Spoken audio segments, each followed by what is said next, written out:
Tribuners, kita beralih ke berita selanjutnya. Harga bawang di Kota Ambon terus turun Rp28.000 per kilogram.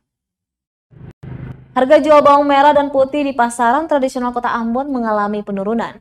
Untuk bawang merah jadi seharga Rp30.000, sedangkan bawang putih seharga Rp28.000 per kilogram.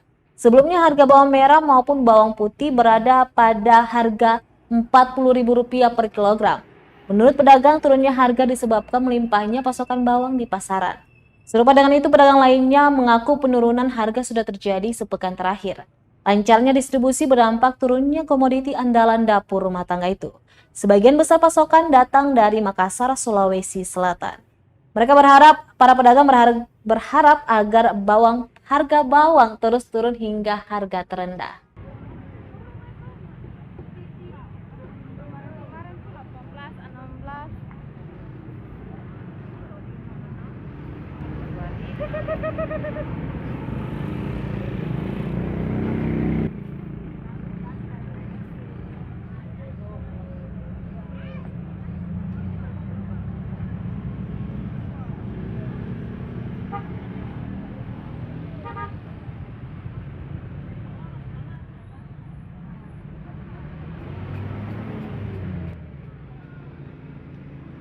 Terima kasih sudah nonton.